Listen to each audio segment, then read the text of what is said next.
maybe some other people will come in, but we really appreciate everybody coming out tonight. We hope that you continue to, every meeting or council meeting or work session that we have. Roll call attendance. Ms. Abelson. Here. Mr. Henderson. Here. Mr. Comer. Mr. Call. Here. Mr. Sauls. Here. And Mr. Buchanan. Here. We'll have a moment of silence.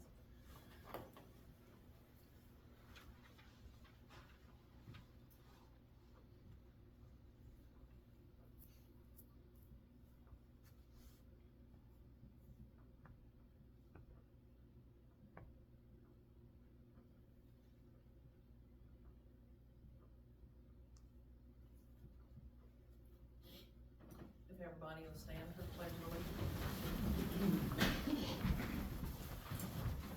I pledge allegiance to the flag of the United States of America and to the republic for which it stands, one nation, under God, indivisible, with liberty and justice for all.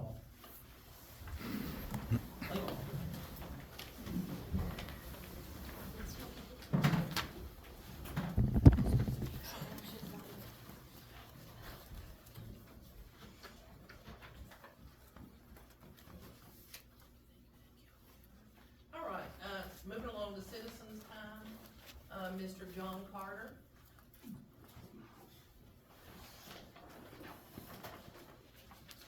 Hello. Just a couple of things I wanted to ask about. First is code enforcement. I think we have a code enforcement ordinance, don't we? Okay, is it being enforced? Doesn't seem like it. Not only yards, but houses. I know there's a red truck down on First Avenue that has no tags, parked alongside the road. I know you can't do that, we get safe. The other thing was, I'm wondering about the 9% water and sewer rate increase. Is there a justification or reason for the 9%? What, I mean, you probably have one, but what would it be? And finally, on the front page, I can see where, I don't know if you changed accounting or what, but your general fund dropped almost $100,000.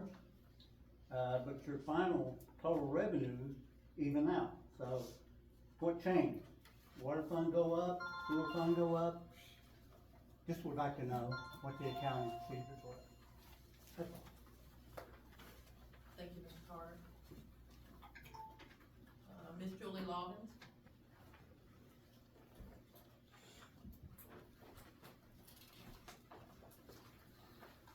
Good evening, everybody. I have a few points that I'd like to make or ask about.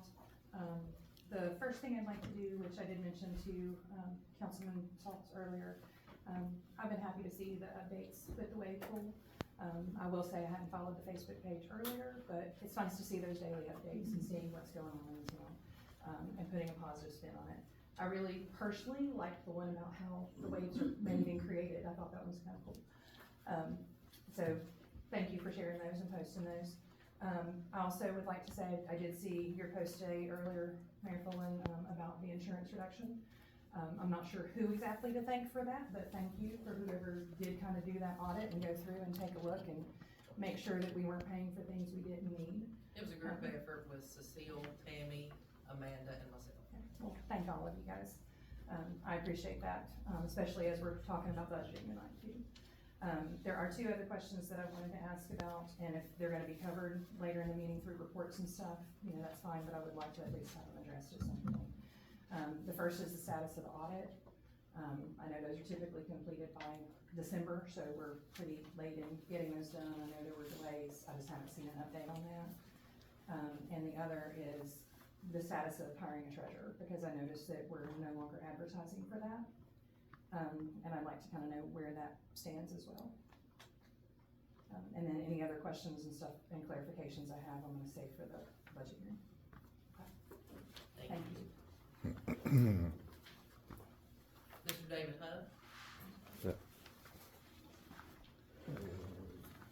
Yeah, I know y'all are gonna be talking about the budget and all that stuff. There's probably a lot smarter people here than me on these budgets.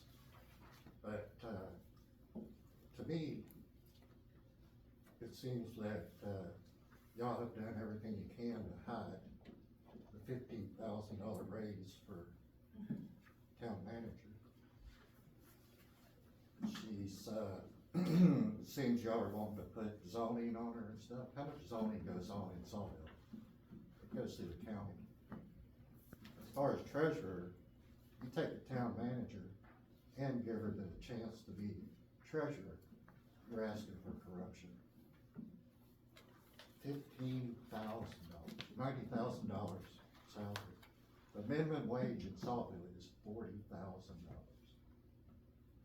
If she has so much free time where she wants to take on these other two things, how about cutting her to part-time and hiring a treasurer to oversee what she's been doing? Now, to get off of that base, 20 years ago, I've been talking to y'all for 4 years, probably more. 20 years ago, y'all took away the tennis courts.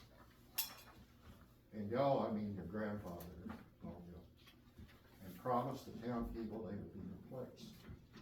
That was 20 years ago. I seen where you tried to, you're getting there? A pickleball court, that's a smaller tennis court, right? So that's good for people like me that can't move fast. A lot of these kids that like to play tennis. And that's all you have to do is go to W&L, get sponsorship. Right across the street's a fencing company, sponsorship, put their name on it. A tennis court can also be a pickleball court. I don't know how to play it, but whatever. And also, for even longer than that, I've asked about a dog park for the people that want to come out, bring their pets, hang out with their friends. Instead, we're getting people, none of that's happening. I waited for this new council to do something, nothing's changed, nothing's added, nothing at all. But, we have curfew signs out there. I haven't had a curfew since I was 11 years old in these parking lots. And it was blamed on drug use, which is stupid. If somebody wants to sell drugs, they'll drive around, they'll go to their house. Those signs need to be taken off. I would rather see people park, these teenagers and others park, or do you wanna see them on the road where they could be killed? That's ridiculous. Now, the biggest thing this town had going for it, cause I grew up here and I seen it, was Friday and Saturday night adult softball. They would last 2 o'clock in the morning. It drew people in like crazy. I know some of you, you probably played, and you know how big that was. So if we cut the town manager's job into part-time, we could take some of that money and hire an activity director. Come up with new things, that's all their job is. Come up with things to bring people into town. And I was looking at the report, the police looks like they do need a raise. That's pretty low for a town. That's why we don't have them. But growing up here, there was only 2. And most of the time they didn't work one day, one night. It worked out fine. You know, we have county, they live there. Most of them live in Saltville. They go through Saltville, so does state police. We don't really need a big Saltville police department. You know, they're doing fine. If they need help, they can get it from the fire department on closing off roads and everything. But anyway, that's what bothers me the most, is seeing that most people are trying to run people out of town instead of bringing them in. A lot of these things don't cost anything. You know, I can go back 40 years ago when people loved to work with their grandkids, building a sublines. How much does it cost to rent a hill? You know, that's something small, maybe not a lot of people might not do it. But I did see on YouTube where they took their Bigfoot trucks, ones with the battery in it, they took the batteries out, They went down a steep third hill and they were wiping out like crazy. Thank you. Oh, okay. Well, hope to see you on the soapbox. Lois Taylor.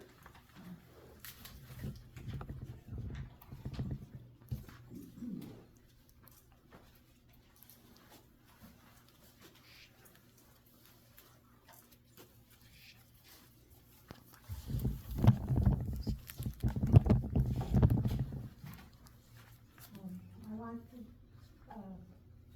thank everyone for coming out and trying to help us today. But really, they just made a disaster. And, tree limbs is in the ditch, and we'd like to see if a town could send a truck up tomorrow and get them before the rain. I've got all the pictures right here. And, our ditches hadn't been cleaned out for about 5 years. And my husband passed away 2 years ago. He usually tried to help. And my daughter got out and worked on about 7 hours about 3 weeks ago in front of my house to keep the asphalt from going off. And she worked all day. And, but we hadn't had a ditch cleaned out. And, you could see right here, my car at the end of the road, and the tree limbs and stuff that's laying on the side of the road. And I think the town has got so much footage that they could get this cleaned up for us. What is your address? What is the address? I'd leave the pictures with you to let you Her, look at. her name is Lois Taylor. She's my mother. She's very hard of hearing. But I'm just a little hard of hearing. It's okay. That's She's okay. lived in Saltville for 63 years. I moved here in 63 when I lived in Chesapeake 8 years. And we've always Yeah. tried to keep everything spotless, but my mom's house next door, it's a disaster, it needs something done. But I live in town limits, In Hartsville. looks like if y'all could send some letter out or something to try to help clean the hall up. Her address is 533 Hart Springs Road. 533. Yes, there is only 3 homes that are being lived in right now. There's several that's vacant, grew up, really trashed the place, but she's come down here 3 times and asked about, you know, can we get the brush cut on the side of the road so we can see when we're going out? And we appreciate the fact that they did come up today and they cut limbs, but they left the limbs laying. When I took her home just a little bit ago, we had to dodge limbs and stuff that the town left laying on the roads, you know, from the side of the bank. And maybe they just didn't have time today to clean it up. Maybe they're coming back tomorrow. We don't know. It's just like a hit and miss. We just wanted you to be aware that this is a problem. And, you know, she's 86 years old and we take turns taking care of her, and this is her home and she likes the way it's supposed to be cleaned up. I got a couple of people with it's hard of hearing, Deaf. and they said they had called to try to get help to clean out the pipes. So we don't have no ditch cleaned out. About 5 years since we had a ditch cleaned out. The water will run over onto their house and their yard. If we can leave these pictures with you, that's her issue. But I don't usually complain, but this is out of hands. It really is out of hands. So thank you. Thank you. Thank you. Deb Martin? Oh, well, actually, Oh, that's. I'll that's let right. Amanda start first. I thought you had said we needed to sign in if we wanted to sign, so Okay, that was my mistake. all right. Approval of the agenda. Do I have a motion to approve the agenda? Second? Any discussion? Roll call vote. Ms. Abramson? Mr. Henderson? Mr. Comer? Mr. Call? Mr. Sauls, and Mr. Buchanan. Approval of the minutes. Do I have a motion to approve the regular council meeting, May 13th, 2025 minutes, as well as the work session meeting, May 27th, 2025 minutes? I'll make a motion. I'll second. Any discussion on either of those? Roll call vote. Ms. Abramson. Mr. Henderson. Aye. Mr. Conley. Aye. Mr. Call. Aye. Mr. Sauls. Mr. Buchanan. All right, public hearings. So this is my first go at public hearings. I simply open. Yes, just declare it open for, and, I will set the timer for the 5 minutes for that. Whoever wishes to speak. No. So I declare the, first public hearing open about the Town of Saltville 2025-2026 budget. And if you would like to speak, you don't have to sign up, but if you would like to speak, please come on up, and you have 5 minutes.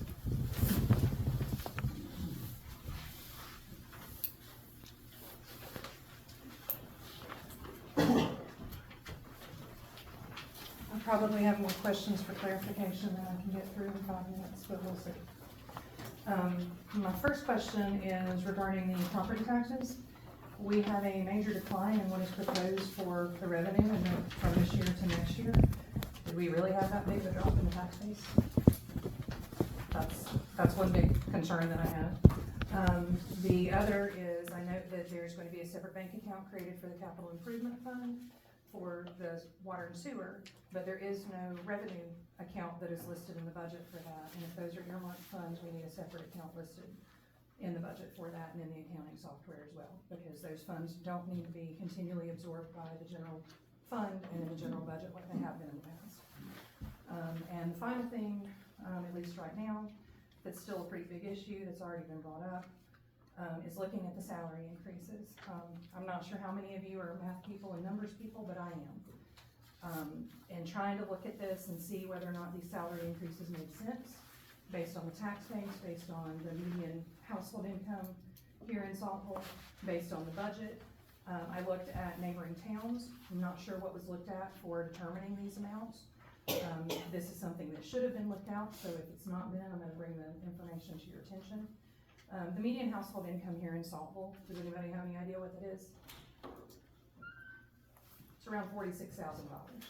That means a household, could be one person, could be two people, could be a family of 5, but that's your median household income. And when you have an increase in a town manager's salary that is 162.7% of the median income, median household income, that's a pretty steep increase.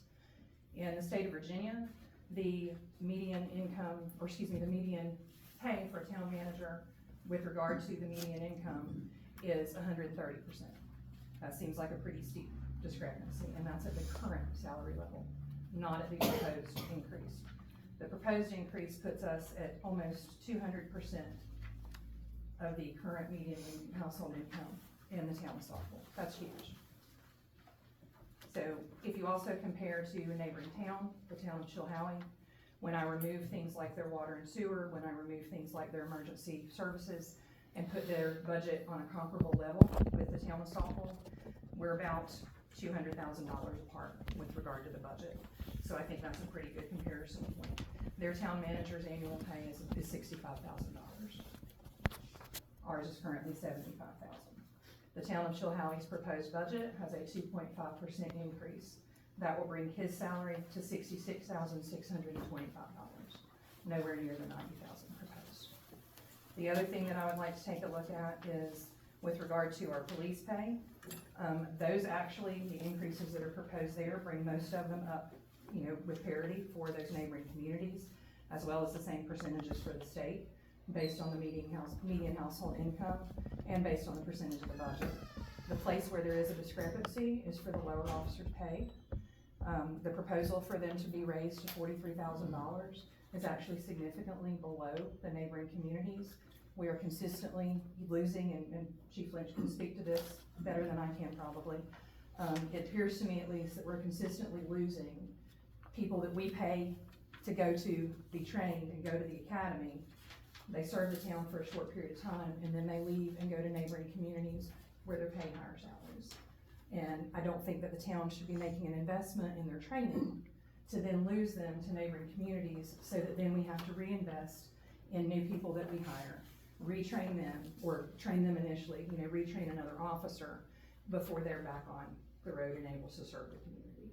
So I think that's something that should be looked at, and I would argue that actually those pays, if they're not increased more at this point, I would argue that they should be increased within the next budget cycle for sure, because they do not fall in line with the pay scale for neighboring communities, which is around $60,000 and $70,000.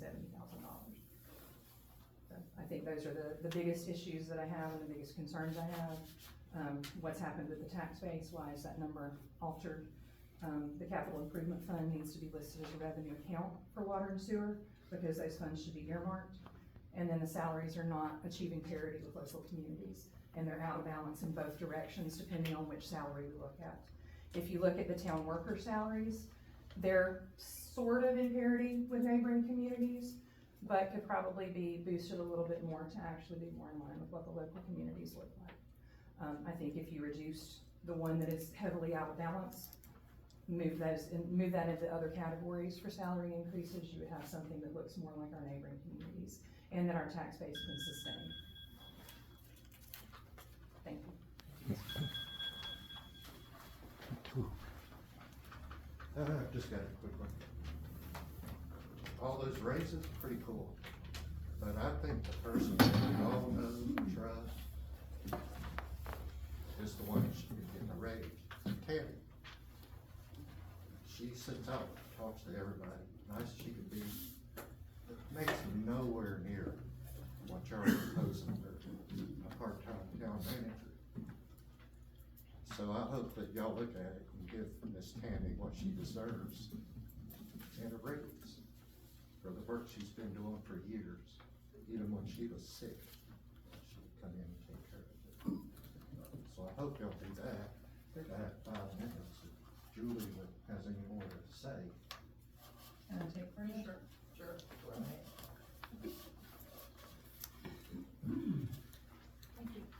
No problem.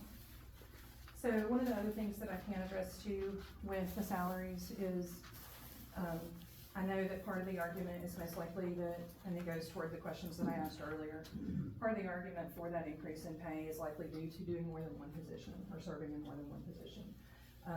That can be solved by advertising and hiring for the treasurer position that doesn't have an ad posted right now. And that's something the council was asking to be done, and I've missed, if it's been done, that the council asked that to be pulled. So that's why I'd like clarification on that too. I would also note that in the town of Chilhowie, while the annual salary for the town manager is $65,000, he actually doesn't receive that amount of money.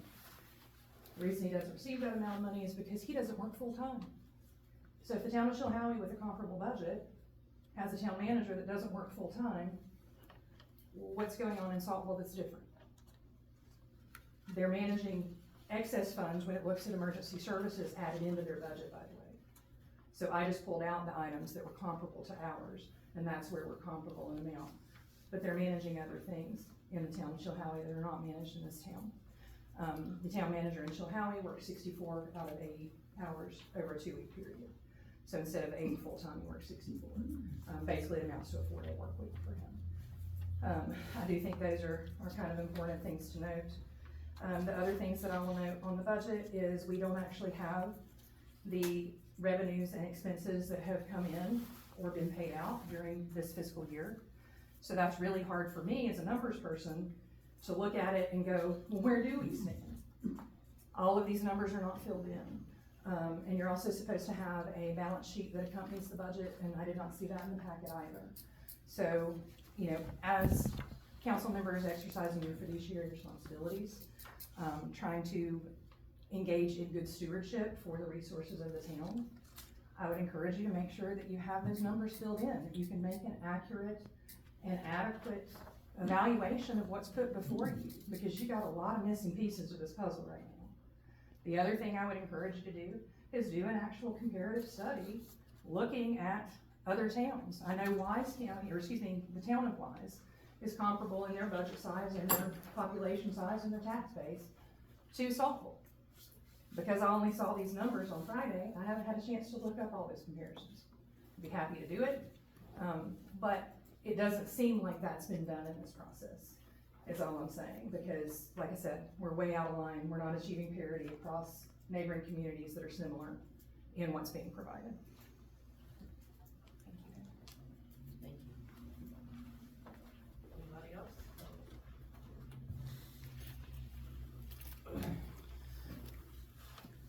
I would just like to make a note, everybody don't know the whole story of what happens down here. When you come down here, you see these women down here working every day, and I wanna thank Cecile, I really do. I wanna thank the mayor, I wanna thank Tammy. You get what you pay for this day and time. That figure may be high, but she is digging us out of a hole. A lot of us created, a lot of us didn't. A lot of this you didn't even know about.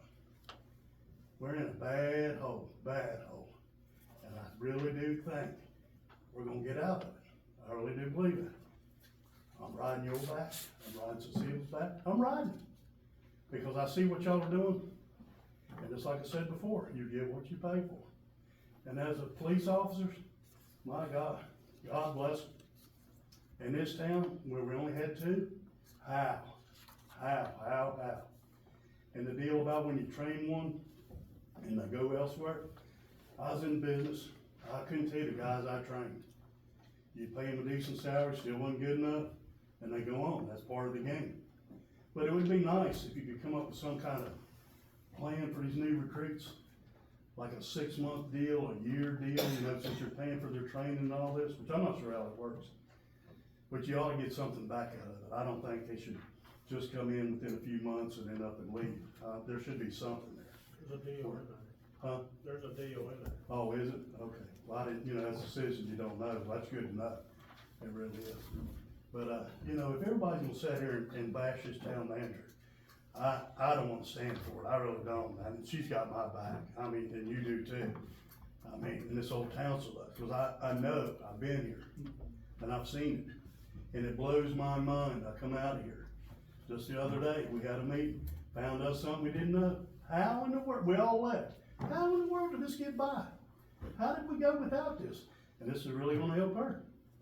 When she finds out, she may know, she may not, but she will tonight. She's got help coming.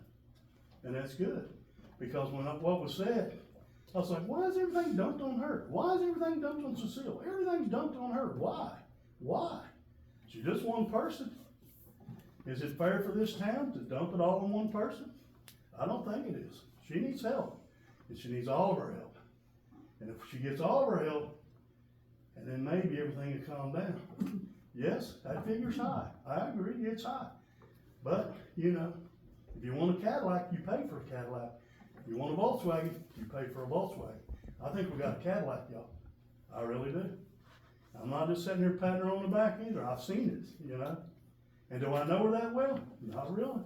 But I know her well enough when I come down there, I see her, she's after me. I see you after her all the time. Look what we had a couple years ago. Wasn't here. And then the trouble we're having now this day and time, we're not having it. You know why? You get what you pay for. You get what you pay for. And it's coming to the front. It's gonna take time. It really is. I didn't think it was. I'd be the first one to sit there and tell you. I walk out here to these some meetings, I shake my head. I really do. And then I come out of these meetings, yeah, there we go. I see a step forward, you know? And that's part of growing up and learning. And thank God we got y'all. And I thank God every day. I think this town's gonna come to the front. I really do. One thing I want to bring up from this council. I wish we'd bring back prayer. I know we do it at moment of silence, but please God, this town, God controls us, controls our lives, this community, especially this town. Please, let's bring a preacher back. If not, let one of us stand up and just say a prayer. And that's what I'm asking this town. If we can make an amendment or something, I don't know how y'all do that, but let's get prayer back in here. Don't take it away. That actually lays at my feet directly, since since I run the meetings. Mhm. And I'll just have to be honest with you. It wasn't a matter of taking it away. Barry Loop honored us with this council's first prayer, at our first meeting. It's just been something that I forgot to call someone to see if they have time. I forgot. When And I I've first even started- asked Suzanne, and I think she's willing in the future if need be. So I will try harder. I'm just scared what happens, y'all know, Yeah. we're all in Yeah. dummies here. Yeah, You know, you take God out of it, we ain't got nothing, and that's the I'm way I feel about concentrating it. so much on the process and. And when I first come here, there was a different preacher Yeah, every meeting, right. there really was, it was Right. Barry, Chuck, that, Wynn guy, and then there was somebody else, I mean, but I'll if do we better. just- I'll do better. Okay, thanks. You're welcome. You're welcome. Thank you. Thank you, Arthur. Anyone else?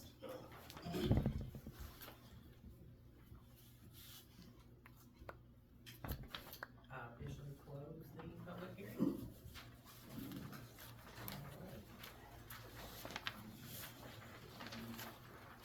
Next public hearing, I officially open the public hearing, in order to speak about the standing committee name changes. We have two of them. The library, historical and cultural matters, and health and beautification. The committee voted to change that to historical and beautification. And then the committee on police, fire, and rescue, have voted to change that name to public safety committee. So I open the hearing. If anyone would like to speak to the name changes, please feel free to come on up. You have 5 minutes.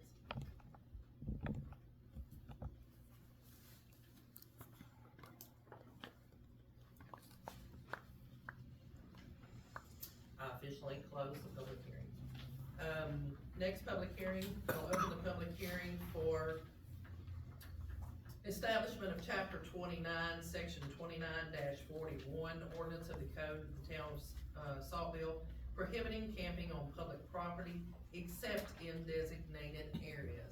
If anybody would like to speak to that, please come on up. You have 5 minutes. All right. Okay. I myself have not seen people, laying up against the buildings, drinking wine, and all that stuff, like you see in LA. As far as homeless people, I did catch on video a Smith County cop harassing a homeless family for no reason. That has nothing to do with our camping ordinance here in Saltville. It does, because that officer did not offer any help to that family whatsoever. Was that a Saltville police officer here in town? So the Was that a Smith County- Saltville police Smith County- officer here in town? Smith County, so what I asked is, Mr. Hub, please, keep if, this, keep your if- comments if to you want the to. public hearing that we are talking about, please. That's what I'm doing, the homeless.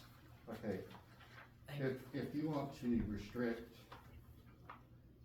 things that a homeless person can do, what are y'all doing to help them?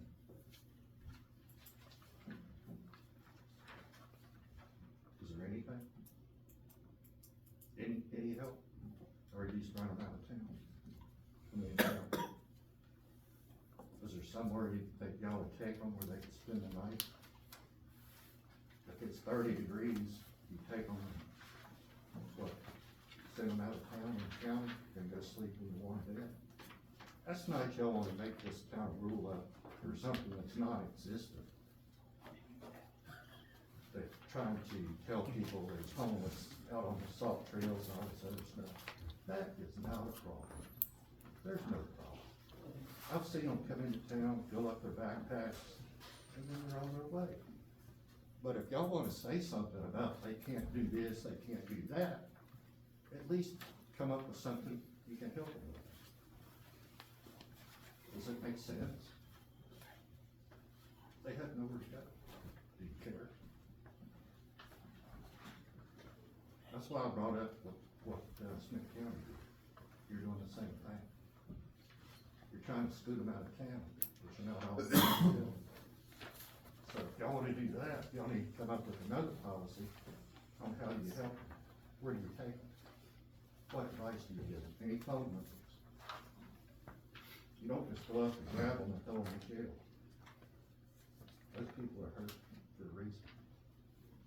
Maybe they used a car wreck, they've lost their whole family. They don't give a shit.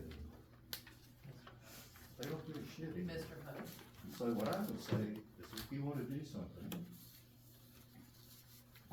do what you're doing, but do something to help them. If shit getting out of hand, it seems like you don't care. One day if the shoes turn, you will. So when you think about the homeless, you better be careful what you're talking about. But you don't have no idea about the homeless. That's all I got to say. Thank you, Mr. Hunt. Anyone else?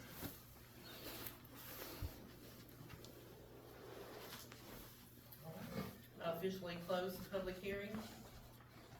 Moving on to committee reports. The first committee, report is, Councilwoman Abramson, Committee on Library, Historical and Cultural Matters, and Health and Beautification.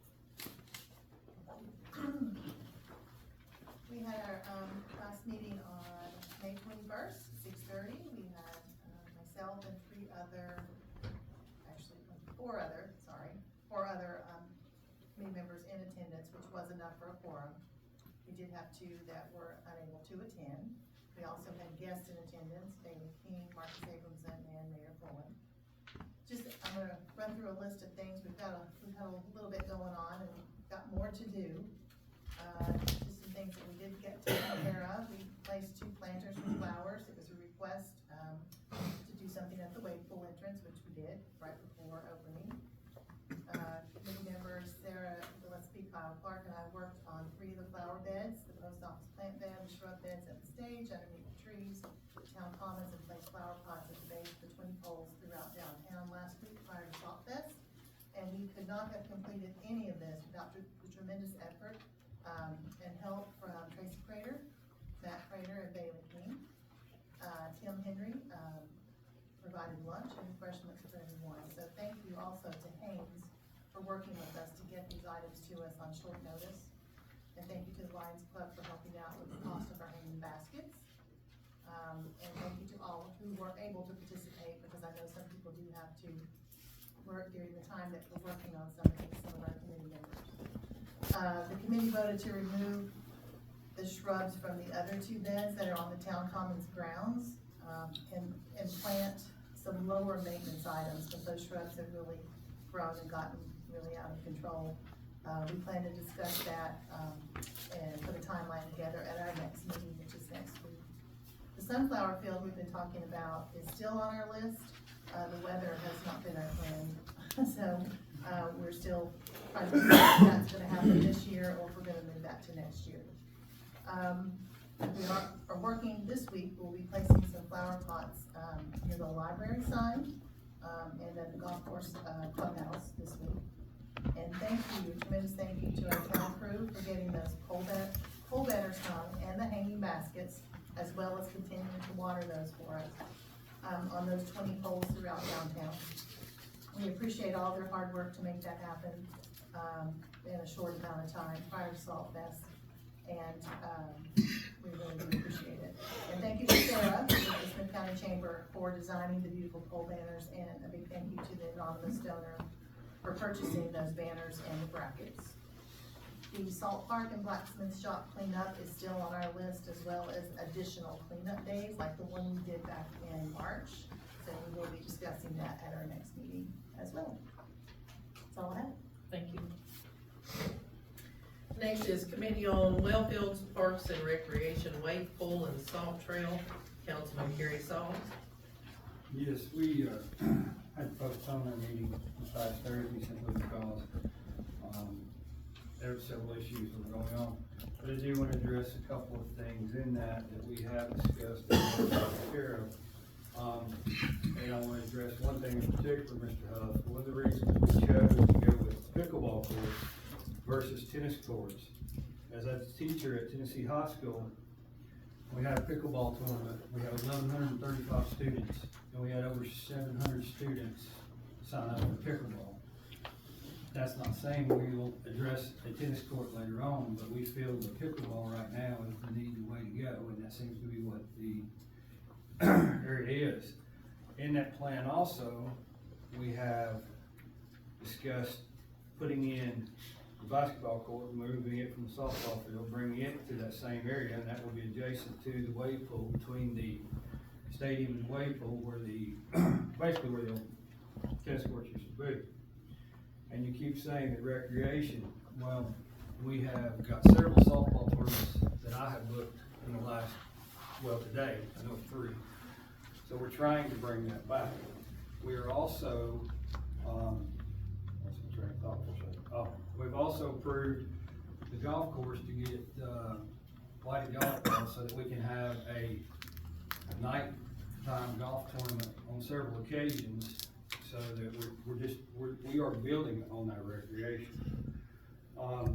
As far as the wave pool goes, the weather finally broke for us last Tuesday. We're averaging 114 to 120 people per day. It is a task, I will tell you, keeping chlorine levels up, keeping the pH level straight. Mr. Gobble, I will say, yes, there is a leak. I found it 5 minutes after I was there. It's not what was said. It's more in the neighborhood of about 3,000 to 3,500 gallons a day, and we're putting back into it. Of course, that is affecting our salt levels, obviously, which affects our chlorine levels. So we're having to do some manual chlorine adding, but everything seems to be going well. We did bring the concession stand back this year. I noticed in the budget, of course, you reminded me today that this was still in the 24 budget, not 25. She had put $2,000. Well, we've sold $1,000 in concessions in the first week.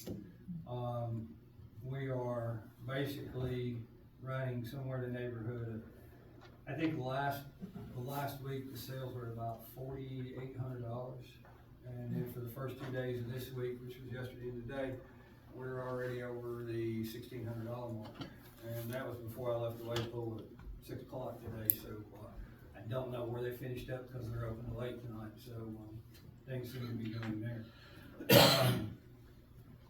So it is a task. We do have, for the wave pool, we do have, we put in a volleyball court today, and you would have thought I handed those kids a $1,000 bill. I had them lined up. I left town hall, the net came in, I left town hall, and I sent a picture back to Cecile within, what, 5 minutes? I think it was less than 5 minutes. And I had 8 people out there playing volleyball. You know, we did start a Facebook page for the wave pool this year. Trying to keep everything daily updates. You know, and I did put a video on there of how the waves actually work, and that was simply because, hey, we wanted to show people what actually happens there. Okay, you see a building, you hear a noise, you don't know how it works, so we wanted people to see that. One of the things that did come up this week, and I hope you don't mind me saying this, Chief Lynch, we talked about an AED for up there. Chief Lynch showed me a couple of AEDs that he had that he said that we could use up there. We would just have to get the pads full. And I think the pads were what, $279, that's battery and the pad, I think is what $279. So that is one of the things that we're gonna progressively look into and see if we can't get those and make sure we have that up there. Because if, you know, God forbid something happened, but as I said before when we first talked about this, every second counts. Every second counts. One of the things that council to think about is we've had numerous phone calls over the last week about a family pass, and you know, that's something they took away years ago. They couldn't monitor it as well as it should be. We have a new system up there now. If you don't know, we have a new POS system that takes credit cards, debit cards, Apple Pay, Venmo, PayPal. We can get you any way you wanna go. We still take cash. But we also have another iPad that runs a system called Pool Pass. And we actually just take a picture of those people and that's how we let them in on their pass. Eventually, we will have a scanner that has they'll have a tag. And when you scan that tag, it'll pull the picture up on that iPad and we know whether they paid, whether they've got a membership or not, so. But that's where recreation is going right now.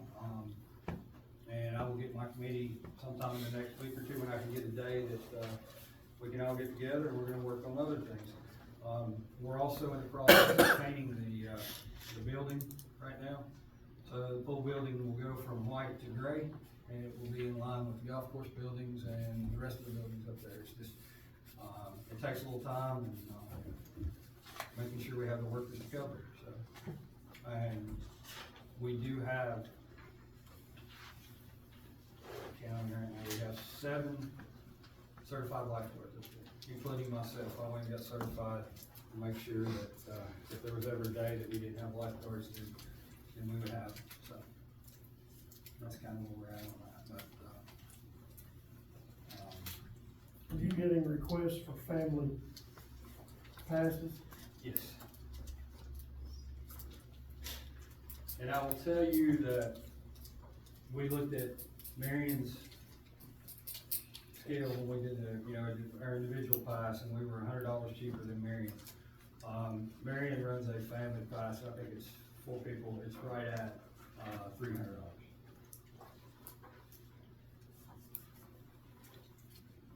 Is there enough interest for us to institute the usage of family passes?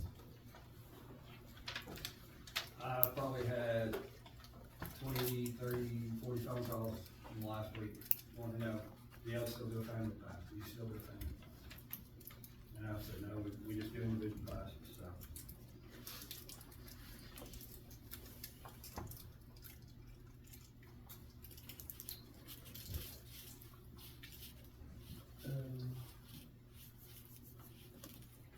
Could you get numbers together from other pools for family passes and we act on this at the work session? Or would you like for us to try to take action tonight? I kinda think if we were gonna do a family pass for this year, then it probably needed to be quickly. 2 weeks down we're into Well, June. You said $300 for a family of, I think it's family of 4, and they all have to live in the same, and like I said, in the past, they've had issues with, people coming up and saying, well, I'm part of this family, or part of that family. With this new system, when you take a picture, it would be something like, everybody in the family has to be there, you take the picture, and then if they're not in that picture, they're not on that family class. So would you have a reduced rate for a family of 3 or less? That would be something that council would need to do.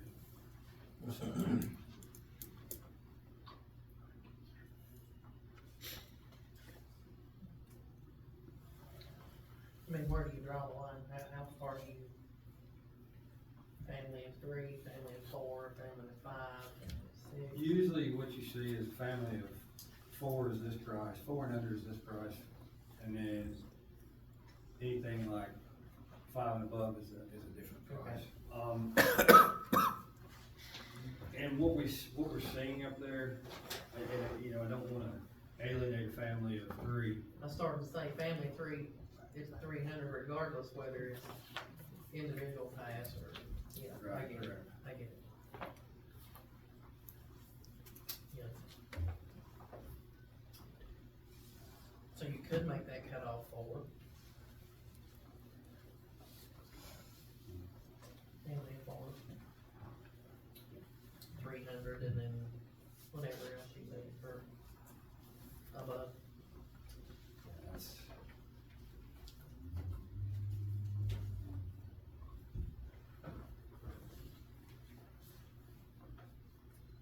do family 5, 400, you go up a member and down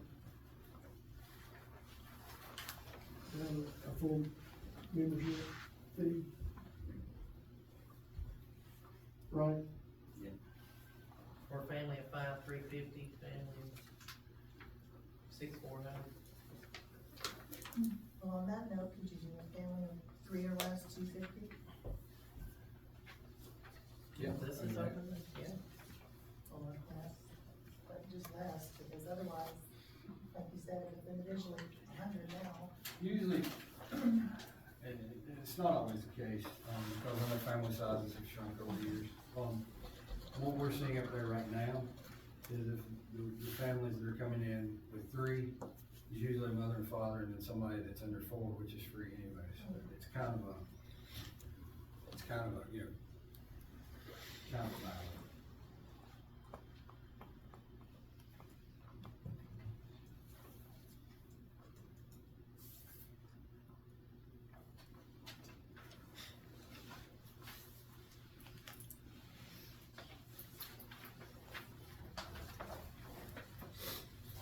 So what would you like to see? I'm leaving it up to council. Yeah, the rest of council. Well, Suzanne, you mentioned a family of 3 for 250. You wanna do a family of 3 at 250, family of 4 at 350, and family of 5 at 450, later on.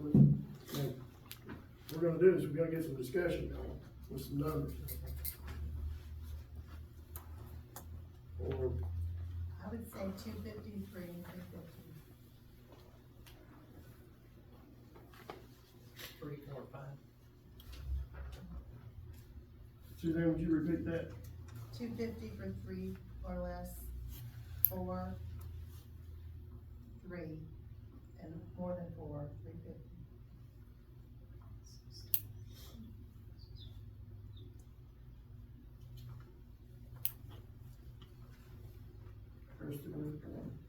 Suzanne, we'll put that, you wanna put that in form of a motion? I'll make the motion on what I just said. Do I need to repeat it? I got it. Second. I'll second. Any other discussion?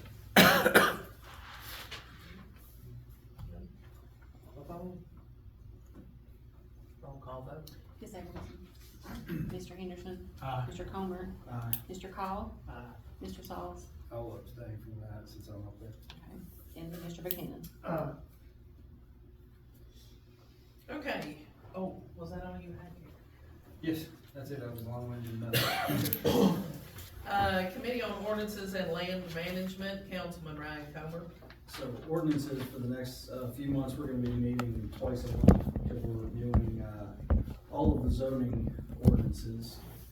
Just a few updates from our last meeting, and I do wanna note, we have at least 3 of our members here, so I appreciate you guys coming to the town council meetings.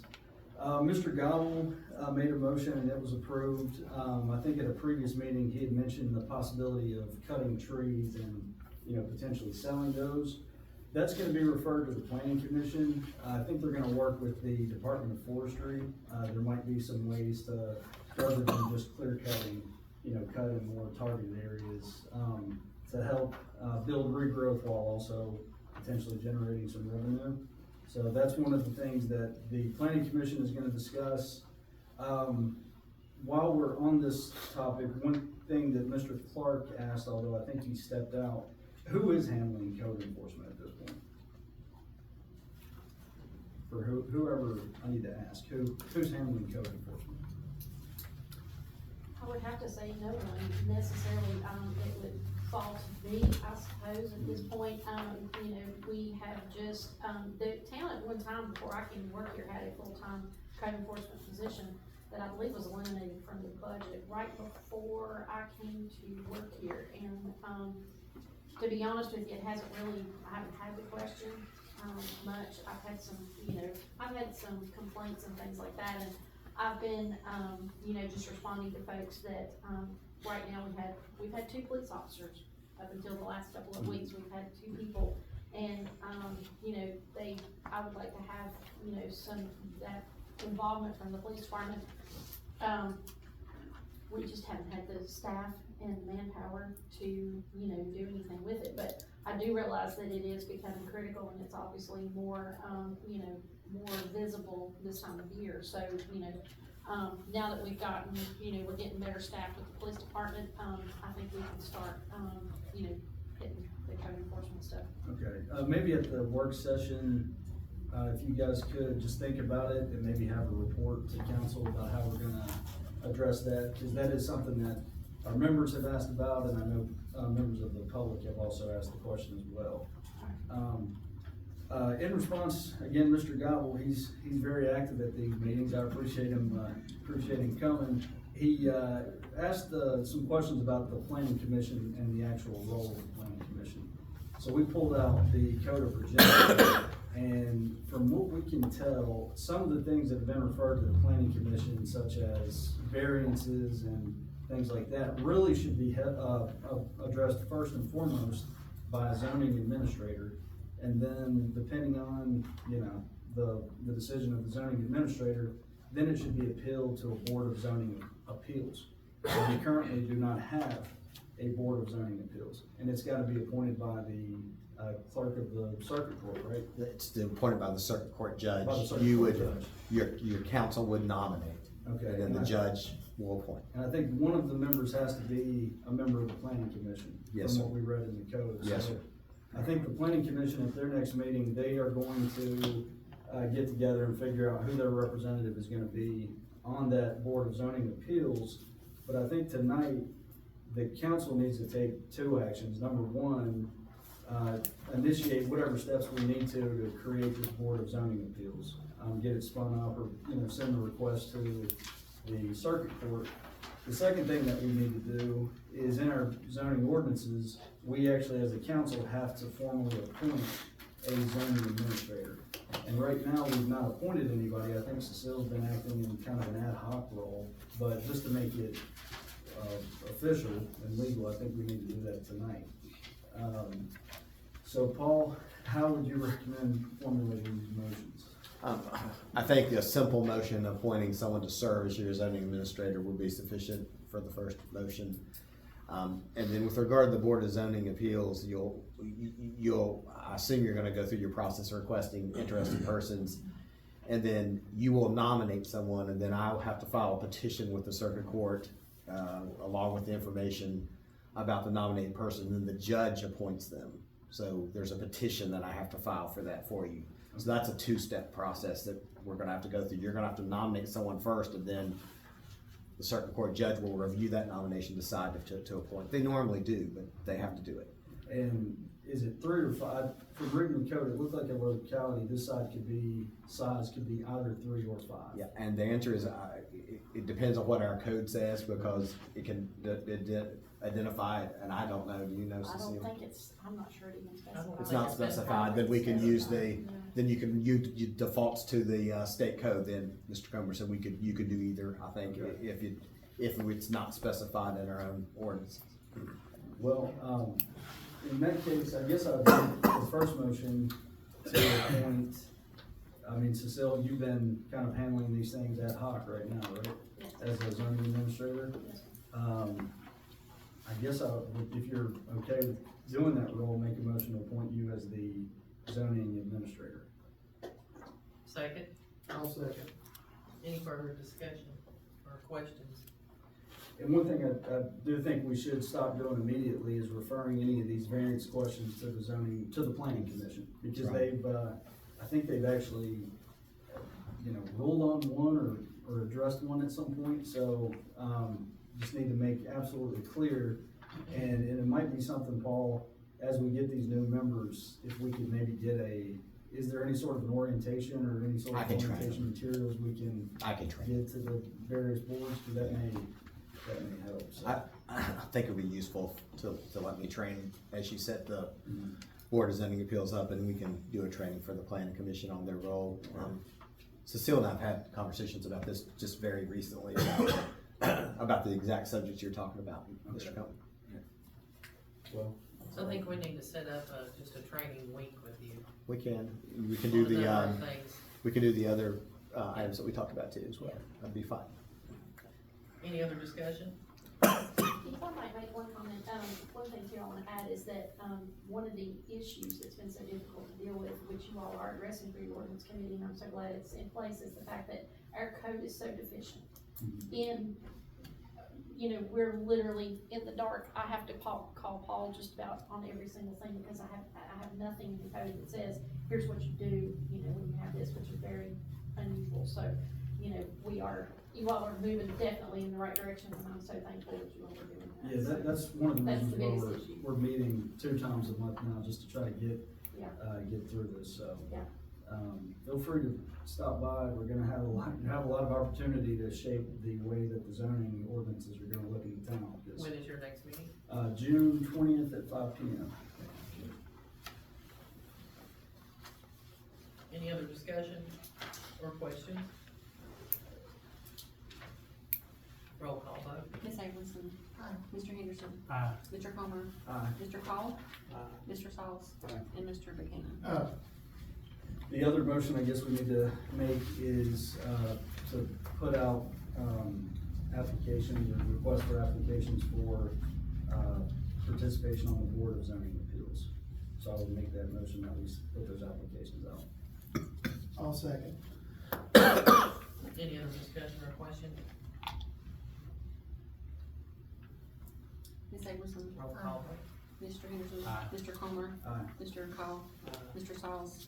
Aye. And Mr. Buchanan. And that's all I've got. All right, thank you. Next is Committee on Police, Fire, and Rescue, Councilman David Buchanan. That's officially now public safety. One public hearing and we're ready to go. We had, 4 members present, including myself, also Mayor Fuller, Chief Lynch, and County EMS Director, Curtis Crawford. Going through some old business, committee discussed the formation of a committee that would be involved in the interview process for new police officer, applicants. And I'm gonna defer that right now to Chief Lynch, that he can explain his plan, and then that's gonna require some action when he's finished. Now? Yes. Okay, so what we talked about, and you guys also had this in your packets. So the whole goal of this is to get more people involved in the process, but not too many people involved. So where the idea struck me was when I applied for this, police officer position back in 2009, you went through an interview process that included the committee, and then after the committee, you had a closed session interview with council. So there's 7 people sitting up here. So how we were doing it was 4 people. It was myself, the assistant chief, town manager, and the mayor were sitting in on these interviews. So my change of that would be keep those 4, have the public safety committee chair sit in, and 2 other committee members at the most. So you'd have 7 members total. Doesn't mean you have to have 7 members to do the interview. You can do it with 1 or 2, but you can have up to 7 members total in that order. So that would be my recommendation moving forward, as of July 1. So the committee asked that I make that in the form of a motion, that we create a police interview committee, members consisting of the chief, the assistant chief, the mayor, town manager, public safety committee chair, and 2 committee members that would serve on a volunteer basis that could also be rotational.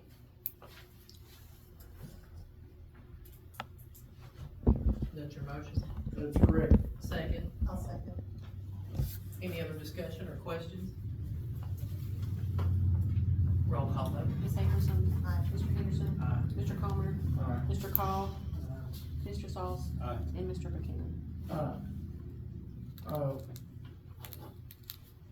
I'm sorry, our meeting was last night, before the first council meeting. Mayor Fulton resolved a safety issue involving sidewalks on behalf of the committee, and she brought up the fact that sometimes committee meetings are scheduled for holidays, and she's gonna make an effort to make sure that those are posted if they do not meet on holidays. I was asked by the committee, there was concern from Chief Lynch about access to Northwood High School and Saltville Elementary in case of an emergency.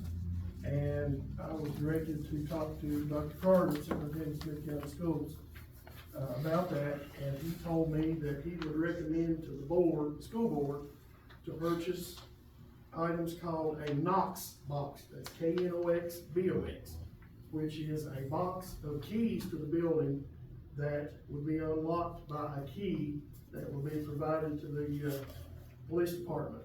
And he is going to, and the school board met last night, and I'm not sure if that happened or not, but he said that he would address that. And he would have those Knox boxes, he wanted those at Northwood High School, Saltville Elementary, Northwood Middle School, and Rich Valley Elementary School. And that was, that was one of the requests from the committee from our last meeting. There was a request, and this is to help the police department out. We're still having a tremendous amount of truck traffic on Sycamore Road, and, obviously with two officers, you can put one on one end, one on the other, that's one way to stop that, is for the mayor and me to see who we can get in touch with at VDOT to see if we can get some additional signage on 107 as you travel north into town, to see if we can somehow manage to stop that truck traffic. There was also a request that, I see Chris Crawford from United Salt to see about having them look at purchasing larger signs and perhaps not have their initials on it, but the industry's full name, so that these truck drivers can see, I'm sure on their invoice or, whatever they're using, that it's not an initial, it's a name of the company. And we met last night, and I did not talk to him today, but I will take care of that. There was also a request that the last time the lines were painted at the beginning of West Main Street, they're painted in such a way that you can't park between the sidewalk and the edge of the road. That we see about seeing if there's a way that those lines can be moved in order to provide parking in that area at the beginning of West Main Street. Chief Lynch gave both, and he will give tonight a police report and a fire report, and I'll defer to him for that when I'm finished. New business, Curtis Crawford stated that, in order to get fencing around the water tank locations and a possible installation of generators, that we still need to get quotes. So, Ms. Rosenbaum, as soon as our new director of public works gets in, that needs to be a priority. He also requested that he always be informed by someone here at the town hall of any events that the town will be having, so he could make EMS arrangements as he deems necessary. He said remodeling at Station 4 was in the works. That's what Station 4 was, it's the rescue squad building, and that would start soon. And he reiterated that the town always has 24-hour EMS staffing, and that Smith County is continuing to make payments on the 2 transport units that were part of the acquisition of, from the county. He also said from a safety standpoint, and I thought that these last points were really important, that we need markers periodically along the trails in town, the Marlboro Trail as well as the Salt Trail, because if someone has an emergency, they don't know to say, I'm at Axton Crossing, or I'm at the Salt Park, or I'm at the top of Smoky Road, or I'm, close to the golf course. That we have markers with names at periodic locations, and that we need maps of the trails available here at the town hall. And lastly, he suggested that we have a pedestrian crosswalk across Palmer Avenue for people that walk around the golf course and then cross Palmer Avenue to go to the Palmer Mill Grounds and the Hill Barbaro Trail. That's in heavy use. Of course, he lives on the golf course, but he sees this every day. And this is actually in the report, and I want to go ahead and say that Mayor Fulton reported to our committee that the town has completed the first 2 phases required by FEMA to get funding to address the Errol sewer crossing problem, as well as the, Willville's drain line that was damaged during the flood last February.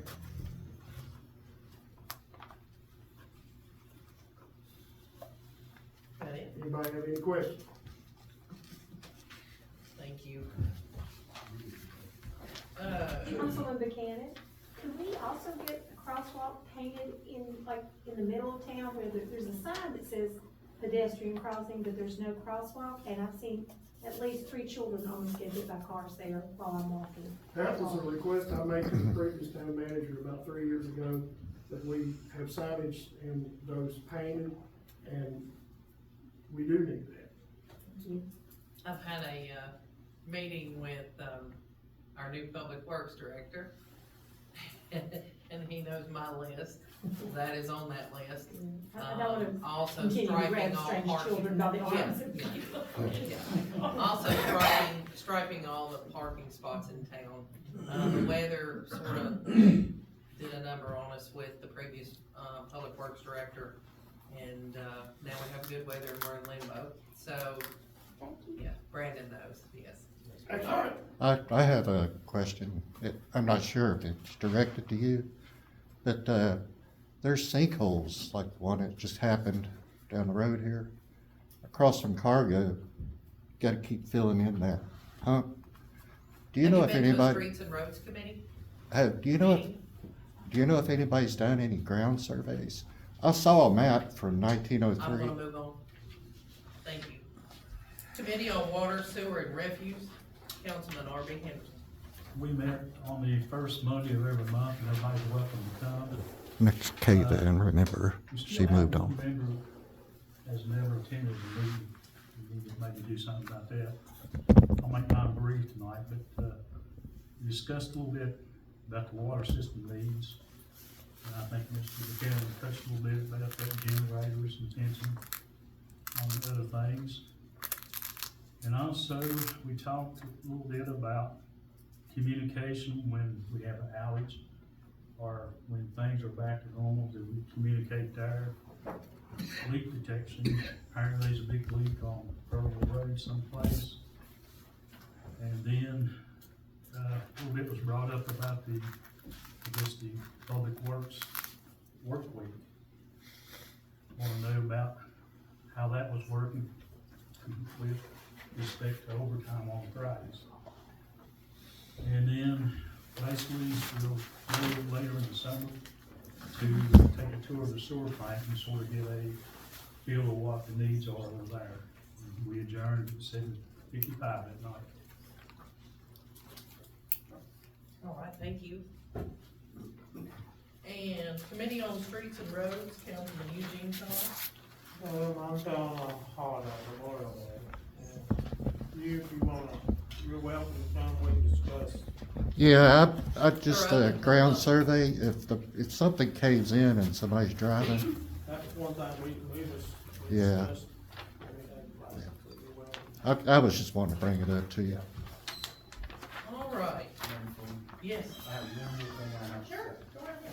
As far as this wave pool goes, it would not be in the shape it's in right now if it wasn't for that man sitting right back there. And I know he told me he didn't want anything. Jackie Colston has been a dream. I've been able to call him and say, hey, what's going on? And he come right over and we figure it out. So Jackie, thank you for everything. You're welcome. Hopefully my phone calls will get fewer and fewer.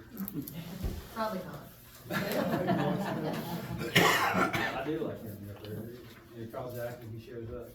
But again, Jackie, thank you very much. Thank you, Jackie. All right, moving on to new business. Number one, consideration of adoption of fiscal year 2025-2026 annual town budget. Ms. Rosenbaum. Yes, thank you. I want to, just take care of a couple of housekeeping items. We are required to advertise the town budget, and it was advertised in both the Bristol paper and the Saltville Progress. So I wanted to make sure council was aware of that, so we have met that, requirement. The budget, as it has been presented to you, is a balanced budget for both the general fund and the water and sewer funds.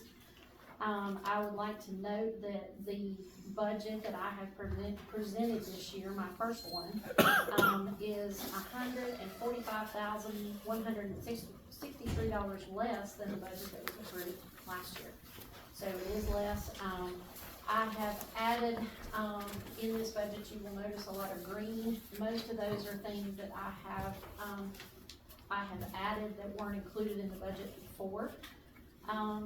If you look at revenue in the general fund, in the past, or last year, for example, the budgeted amount for real estate was $380,000. Well, that's how much we actually billed. I'm a much more conservative, line item budget person. I have projected a revenue of $175,000 because that figure is not accurate. We will not collect all of our real estate taxes. You would only use that figure if you were going to guarantee collection of every single real estate tax ticket that was to be paid. So I did want to point that out. Same goes for personal property. That one, we have actually, I think, are going to go over, you know, because we have put a lot of measures in place to get mailing of more personal property tax tickets to the right people, merging those tickets together. Personal property is just, it's a very complicated puzzle. One thing that I'm really proud of is that the town in the past has not gone after delinquent taxes. And so far this year, I think Tammy has probably collected somewhere in the neighborhood of $35,000 to $40,000 in delinquent taxes. So I'm very proud of that. I want to give her props. It took us a while to get all that mailed out. She was probably ready to kill me, but we got it done. And now she gets tax calls every day on people who are still paying taxes. And the thing to remember about that is that they were due December the 5th. So, you know, as people get, you know, aware that we are pursuing this, one thing that we plan to institute this year is the DMV Stop Program. And that is where we will be allowed to put a hold on people being able to renew tags, licenses, things like that, if they haven't paid their personal property tax. And that's a way for us to collect those monies and, you know, get people in the right as far as those taxes go. It's important to note that I've not proposed any tax increases for real estate or personal property.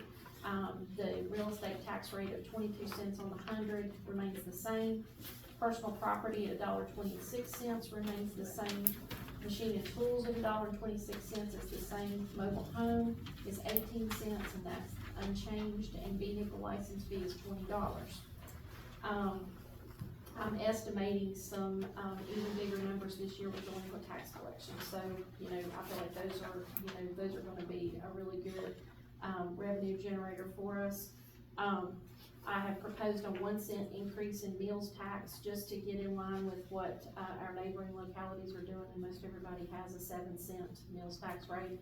I'm estimating very conservatively a $5,000 increase in revenue for the meals tax increase. We're also feel like we're kind of in the position, not kind of, we definitely are in the position where we're just gonna have to start charging for credit card transactions.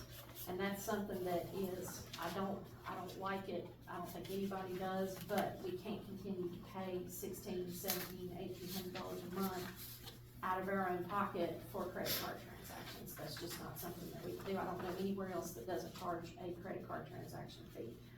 We have put up notice that will go into effect. That's not necessarily something that's part of the budget. I just wanted to mention that as part of the budget, so that will be going into effect on June the 15th. We have a new revenue line for the Wellness Center. They'll be making their monthly lease payments now, which will generate $12,000 annually. We've been able to cut out some payments on their behalf that were being made by the town that should cut out about $40,000. So, you know, I think that we've gotten that, you know, on the right track as well. One item that we haven't addressed, and it doesn't make any impact on the actual budget figures that I've presented, but we've discussed possibly raising the golf cart permit fee. Those are supposed to renew annually, so at some point, Tammy and I are gonna try to get a list together and see who needs to get their golf cart permits renewed. We can talk about renewing those fees, you know, at a later time at this point, so that we don't lock it on the budget process. One of the bigger things that we're gonna be dealing with is the separation of trash from our water and sewer billing. Trash bills are going from $19.60 a month to $20.50 a month. That was set by the contractor that we work with, GFL. But the thing that we're changing is that before, trash for in-town residents was mandatory. It was automatically put on your trash bill. I don't feel that that's fair. You know, I wanted to give people the choice, and we have had very, very few people who have not responded that they wanted to keep their trash cans. So, you know, I think that's something, but now, the biggest issue was if you were, because it was all billed together, if you weren't paying your water and sewer bill, then you weren't paying your trash bill. So now, if you're not paying your water and sewer bill, we are also collecting your trash can. So, you know, it's added more work for our crews, but, they know that it's now as much a part of the cutoff process as, you know, cutting off the actual water. If someone has a delinquent bill, their trash is now, if they pay for trash, you know, we're not gonna have to pay for that trash can if that person didn't pay their bill. So we're gonna only be paying for the trash cans of people who have paid for their actual trash. And there's been some confusion, I think, about people thinking that, you know, they're gonna have to write 2 checks, or they're gonna have to pay two fees, you know, 2 transactions, you know, that kind of thing. That's not it at all. You can still make one, you can write 1 check, you can do 1 credit card if you wanna pay that way. It's just gonna be separated now so that we can have a much more accurate accounting of how much we're generating in trash and what we're doing with water and sewer. I feel like those two will no longer be commingled, and I think that's a good step in the right direction. The biggest change I wanna highlight for water and sewer is that we are definitely setting up a separate water and sewer fund, where before, it's all been feeding into the general fund.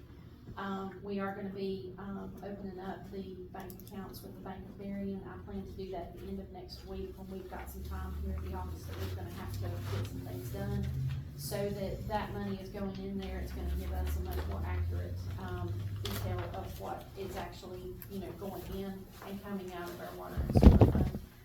This, as I say, is gonna be a very good adjustment for the staff, but we've been talking, and, you know, I feel like it's the right move. I did propose a 9% increase in water and sewer rates. That will bring a current in-town bill from $71.83 a month to $78.29 a month, and that is for a minimum of 3,000 gallons. Now, one thing I would like to point out is that, I believe Marion did 10%, Chilhowie did a 9%. I've checked with the locality, you know, other localities, and that's about the average, you know, percentage increase. I hate to keep doing increases, but nobody likes it, but our water and sewer rates are behind on where they should be. So this is something that we've got to do in order to make our system sustainable. Smith County also did 9. Did they do 9 too? Okay, I hadn't Okay, confirmed. that's proposed. That's proposed. They haven't passed their budget yet. I don't Correct. think. Okay, so 9% there. So in comparison, that is just, you know, gives you kind of a, you know, where we are. I have included in the budget, and there was, we've had some discussion, but I plan to have further discussion about, there is the, amount of $35,000 in the water budget to cover the cost of the spare submersible pump for Cardinal Town. We have had some discussion about that as to whether that's the priority, or maybe generators, a generator for up there, because unfortunately in the last several months, we've had some power outages, and that system, when power's out, then people can lose water very quickly. So we've got to have some further discussion with council, to figure out how we're gonna prioritize what we actually do. So, those are the highlights of what we proposed. I will tell you that this is my first budget, but I want to thank, the members of my budget committee. I did not come up with this budget by myself. It was a group effort, and my budget committee members were Mr. Buchanan, Mayor Fullen, Ms. Abramson. And the one thing that I was really pleased about is that we included our department heads for the first time, and that really made, I think, a lot of difference to hear from them what their needs are, having the chance to discuss those openly and make a plan for what we do moving forward for each of our departments. The salaries, which have been a big issue tonight, were also recommended by the budget committee. I would like to point out that I did not come up with those salary figures by myself. So, you're perfectly welcome to lay it on me. I'm a big girl, I can take it. That is something that was a committee effort, and I would like to thank everybody for, helping me through this first process. And, it's not perfect, but the budget going into this it had some issues, some very serious issues, and it's gonna take several years for us to get this budget where it needs to be. But I feel like we made a really, really, really good stab at it this first time, and, I would recommend that, council, pass this budget. We have had our public hearing as required, as I said, so. Does anybody have any questions for me? Do you have to wait a certain period after the public hearing before you vote on it? No, you can vote on it the same night.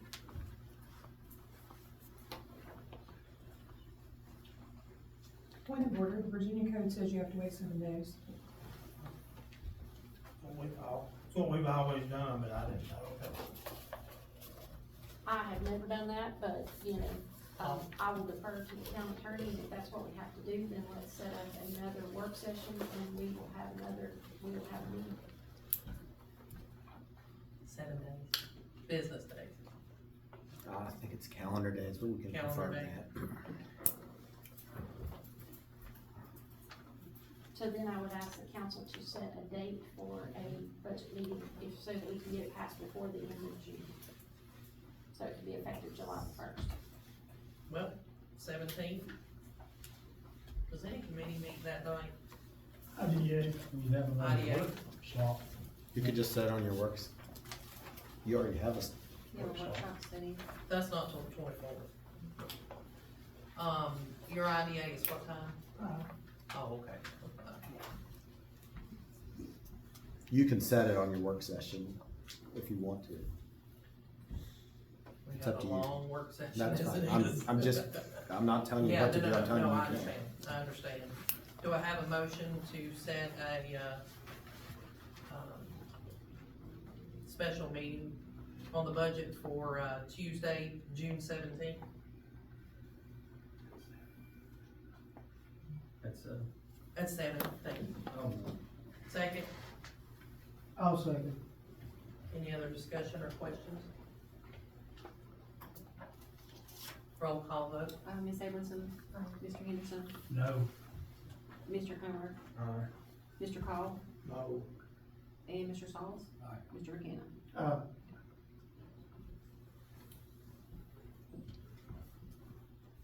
right.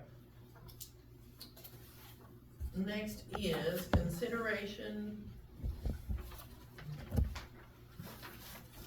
of establishment of chapter 29, section 29-41, ordinance of the code of the town of Saltville, prohibiting camping on public property except in designated areas. Ms. Rosenbaum? Is this the same thing, Paul, that we gotta wait 7 days after the public? No, No? Okay. that's just, I didn't think so. I've never heard that before, but, Do I have a motion?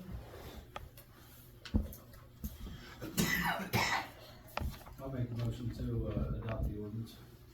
Second, I'll second. any other question or discussion?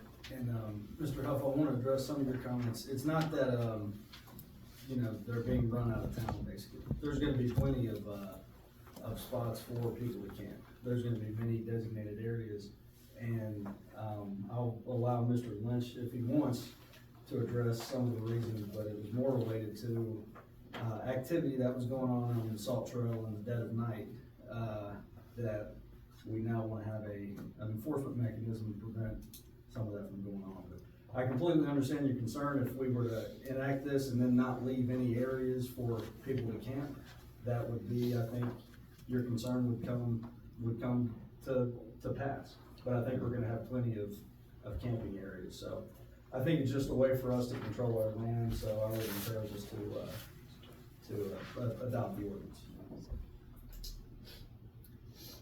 Any other discussion, questions? Roll call vote. Ms. Ableton? Mr. Henderson? Aye. Mr. Comer? Aye. Mr. Call? Mr. Sauls? Aye. And Mr. Buchanan? I skipped one, did I not?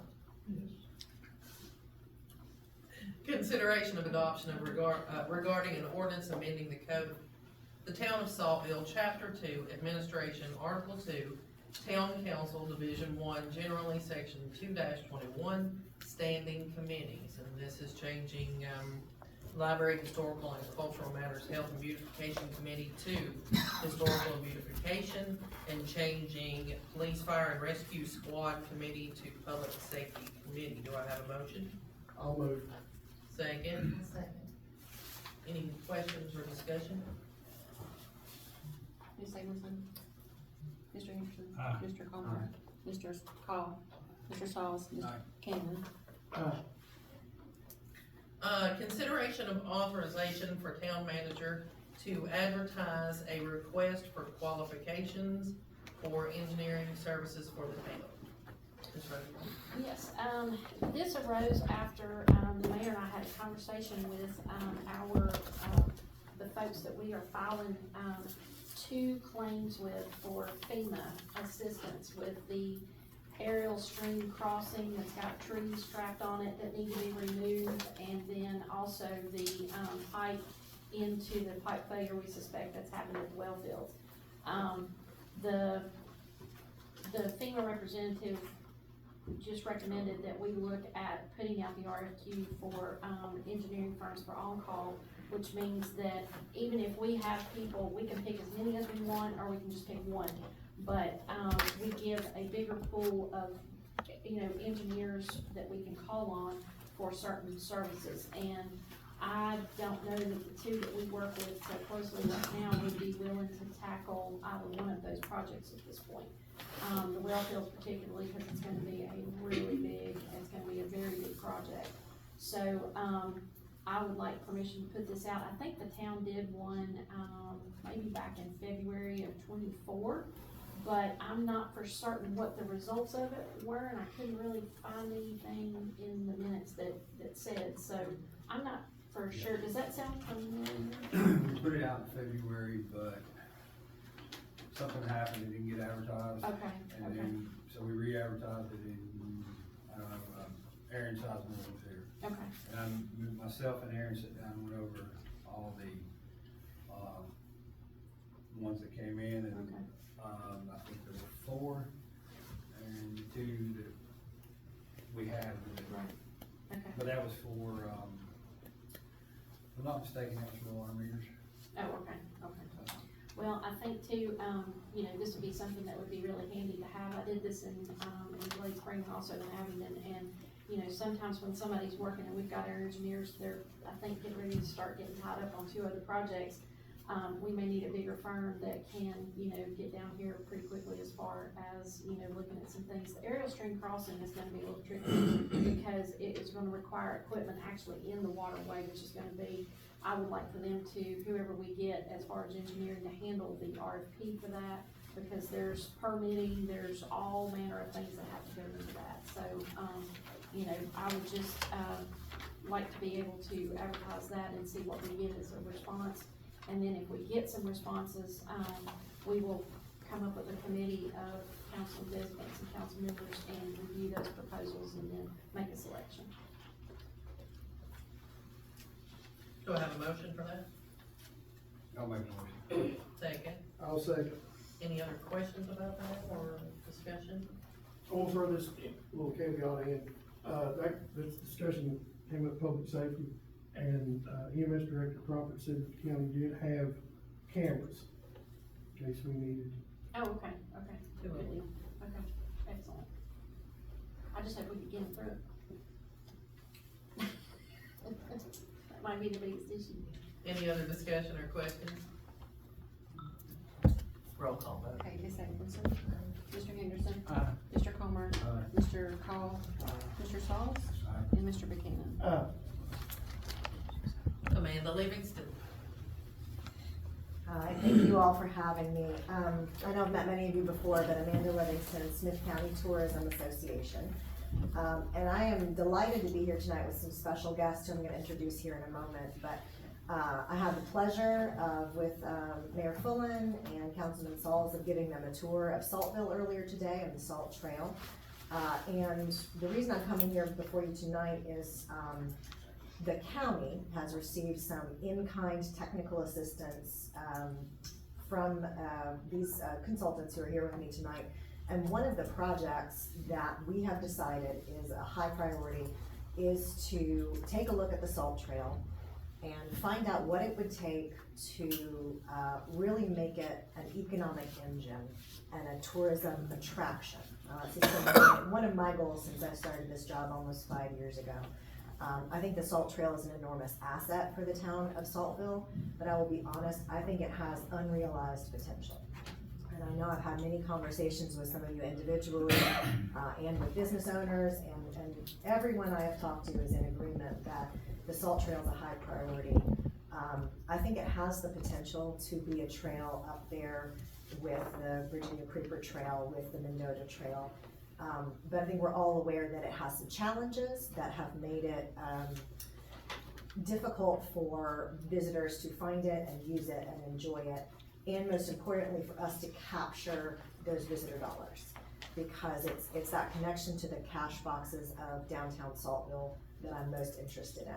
So what I want to do is introduce my guests here tonight, and they're going to tell you a little bit more about a planning process that we would like to do with council's blessing.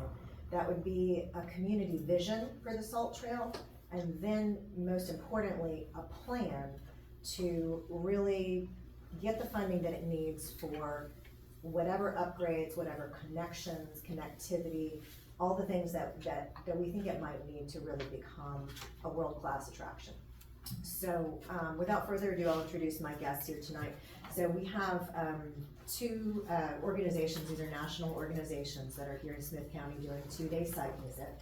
And so we've got Ryan Collins and Brett Alphin, and they're with the National Association of Development Organizations. And then we have Brian Byler and Deb Martin.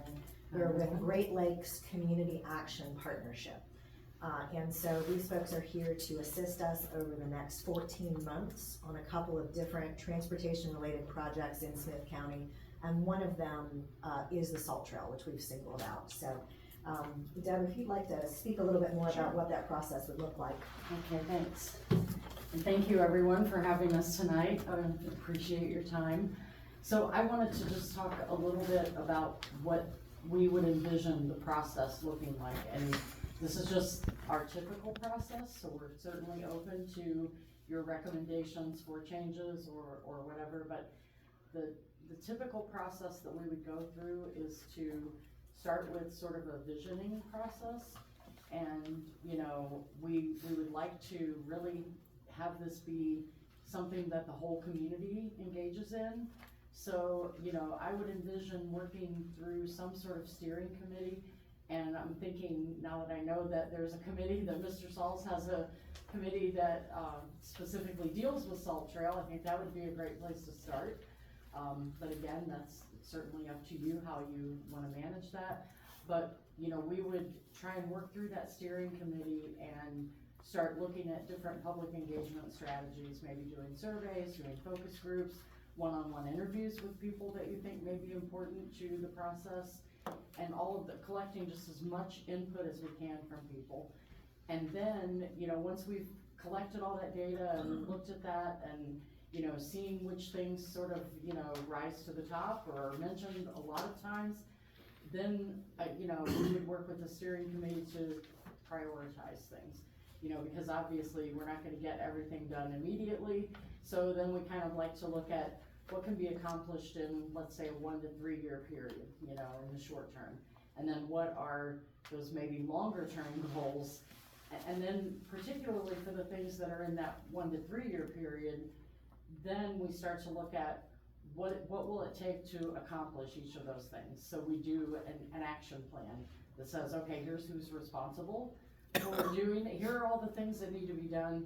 Here's who's responsible for it. Here's the resources we need to do it. You know, all of those things so that we can actually start to implement, you know, those things. It's not just a pie in the sky. A vision is great, but, you know, a vision is the big dream. And then the plan is actually what can we do, what can we implement? And you need both. So that's kind of the process that we utilize. And again, it's open to, you know, further discussion, but with your blessing. And then essentially what we would do when we've, you know, put together some of those things, some of the priorities, and, you know, we would have touch points where we would come back to council and say, here's where we are, you know, here's where we're going, you know, and ultimately it would, you know, come back to council for your approval. So I'm open to any questions that you might have about the process, or any comments or thoughts. Sounds like a phenomenal idea, yeah. All right, well, thank you so much. Again, we appreciate your time. We do have to leave, so. Thank you. Okay. Thank you so much for having us. Y'all did great. Y'all gonna help a lot.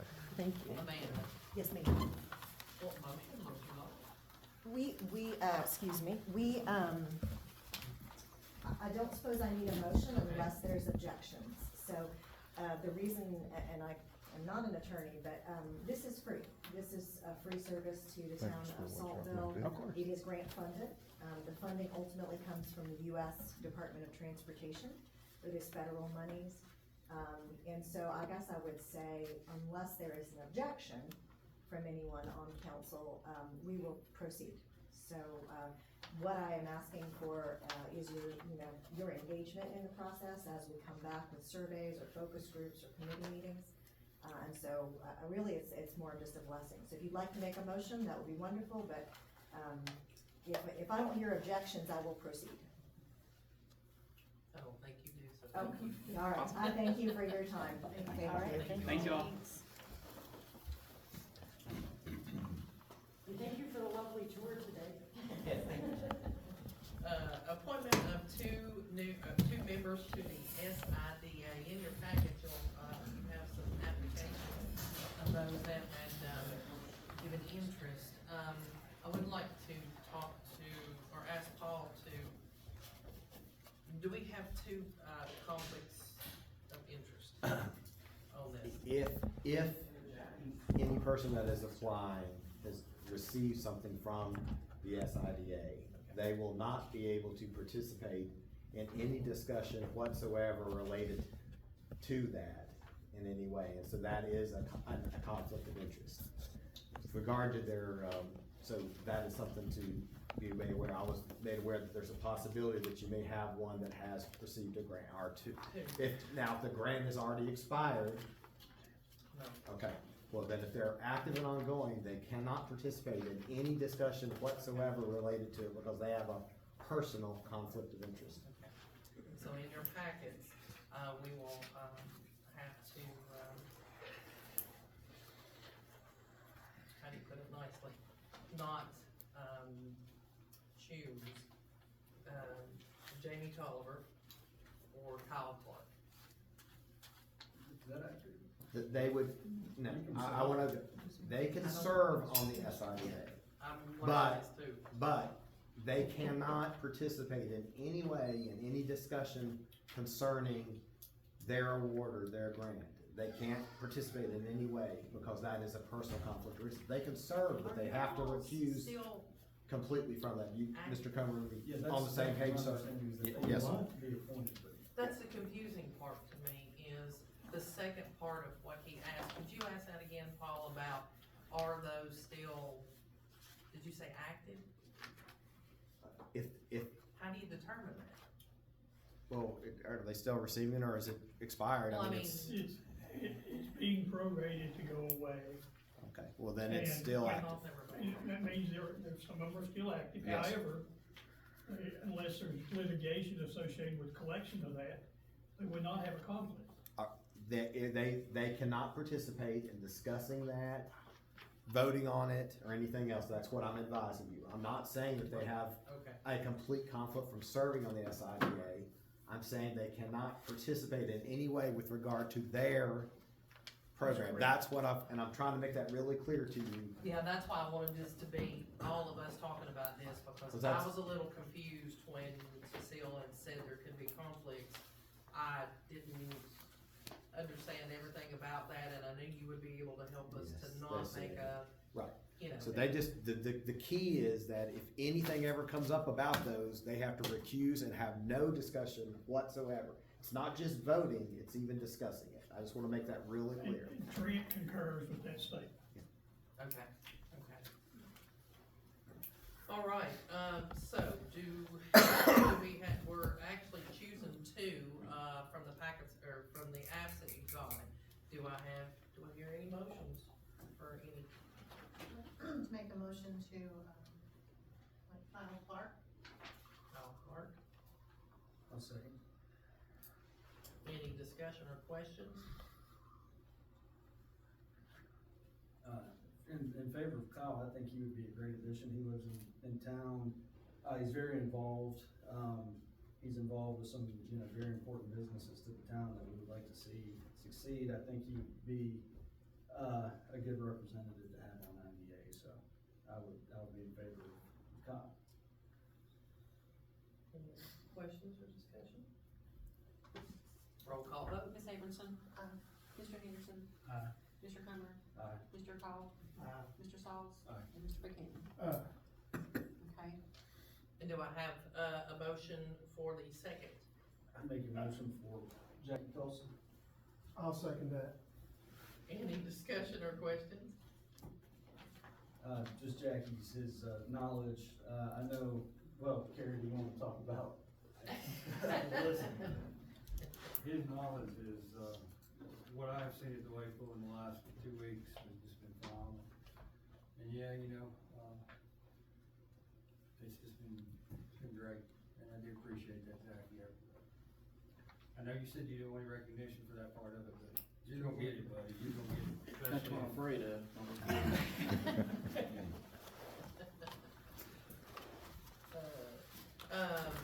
Roll call vote. Ms. Abramson? Mr. Henderson? Aye. Mr. Comer? Aye. Mr. Call? Mr. Sauls? Aye. And Mr. Buchanan? Okay, next is the Saltville dig contract. I know everybody in here knows about this. COVID sort of, put a hindrance on this from happening, but, the Saltville Foundation and Dr. Blaine Schubert have been in discussion, to bring the Saltville dig back this year. I think hopefully around the middle of September, at some point in September. And the Saltville Foundation Board of Trustees has voted on this revised agreement that you have in your packets. They voted unanimously in support, but of course, this has to come before you all, since the town owns the property where the dig takes place. Do I have a motion to accept the revised agreement for the Saltville dig? I'll move. Second, I'll say. any questions or discussion? Roll call vote. Ms. Abramson? Mr. Henderson? Aye. Mr. Comer? Aye. Mr. Call? Mr. Sauls? Aye. And Mr. Buchanan? Health inspection for town events. That has my name. Carrie, would you like to look? Cecile, Ms. Rosemont? I don't know what this is about. To admit, I don't, My name is next to it. I I know know, that, so- I don't know what this is about, sorry. Oh, I think I know. It's supposed to be a discussion that we had about that's the right. vendors for the That's Labor Day. Okay. So what did you discuss? Just nothing. That's the first I've heard of it.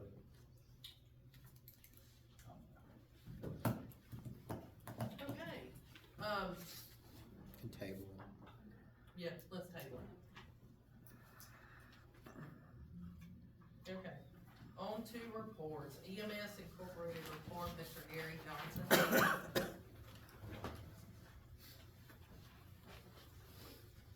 Good evening, everybody. First thing I'll mention is our wastewater treatment plant. EQ reports for May have been submitted, and we have no violations or anything to report. Inflow infiltration, it continues to be an issue when we get a lot of rainfall, but we haven't had any major problems in the last month because of that. I know we still have the issue with the proposed Allison Gap pump station, to get rid of those portable pumps eventually. I just wanna make sure we keep that in front of us. How that proceeds, we'll see how that goes. Right, Cecile?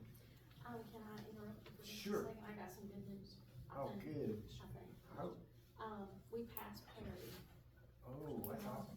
And I just gave council an email, so it appears that we have the green light to go ahead with the projects. So with the two from VRA, I just found out the other day, so haven't even had time to digest it yet.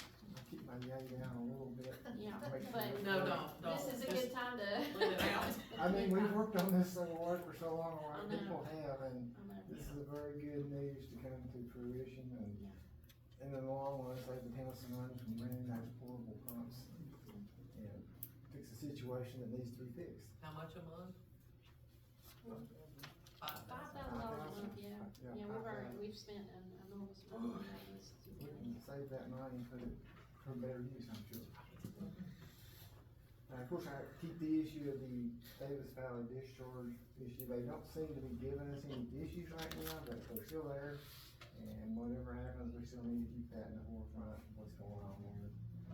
The water treatment, our reports for May have been submitted. You might see a copy attached to the water use report. Our water accountability jumped back up a little bit. I know if you'll remember the month before, it was around 60%, and now it's around getting close to 67%. One big reason for that is, for whatever reason, probably some leaks or whatever, we are pumping more water than we did the previous month. But I did notice that the water that we have sold is kind of leveling out. So it looks like that's going to be a sustainable number, which will help revenues, I'm sure. And I'm hoping that that's continuing along as it should. The next three things I want to, if you beg my pardon here, I'll talk about all three together. The Cardwell's pump backup situation, the water system generators, the security fencing for the wells, water tanks, I mentioned cameras and so forth. I know we discussed this at Mr. Henderson's committee meeting at length. I won't get into all of that. The one thing that I do want to say to you, and I mean this sincerely, the number one priority of this town is that pump at Cardwell. We can put in a generator, but if lightning knocks that pump out, it's not gonna do us any good. The priority to me is the pump first, generator second. Not that we don't want the generator, please don't misunderstand me, but we've gotta have a pump that runs, or we won't do any good to have a generator.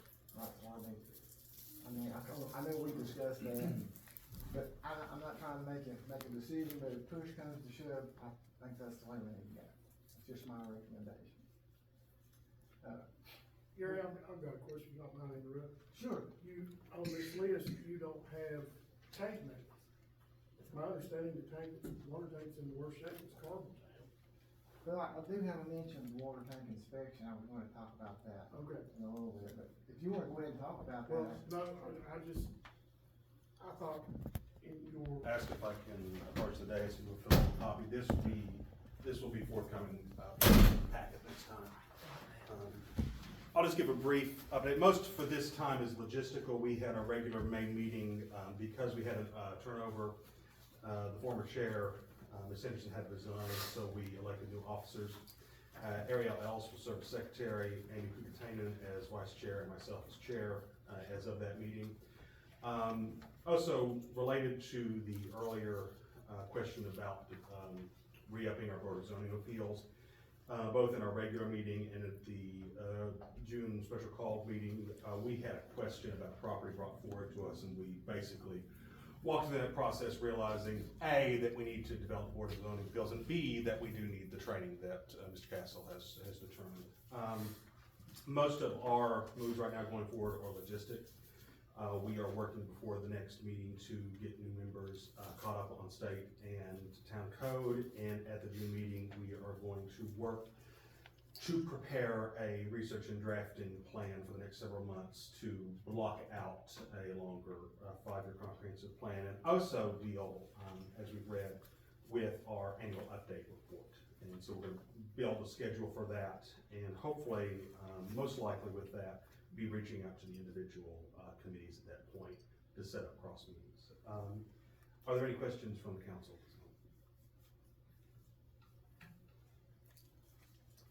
Okay, seeing none, I will also do this for the front office. Thank you. Thank you.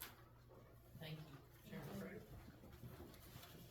Next, Director of Public Works Report, Ms. Rosenbaum.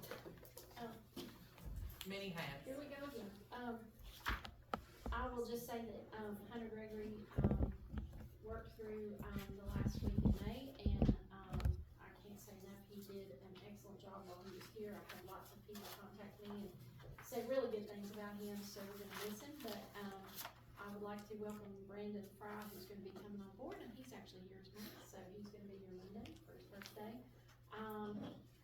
This month, the mowing crew is in high gear because we've had a lot of rain and we got mowing out the ears.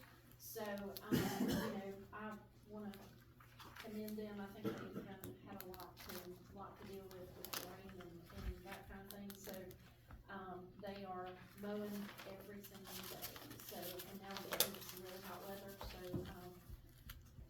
let's hope that, you know, they'll keep themselves healthy and hydrated and all that good stuff. We have had, I don't know what's been going on this month, but we have had water leaks out the ears as well. Every single day it seems like we're getting, water leak, issues coming up. So our, water and sewer group has been, you know, in high gear also trying to deal with all of those.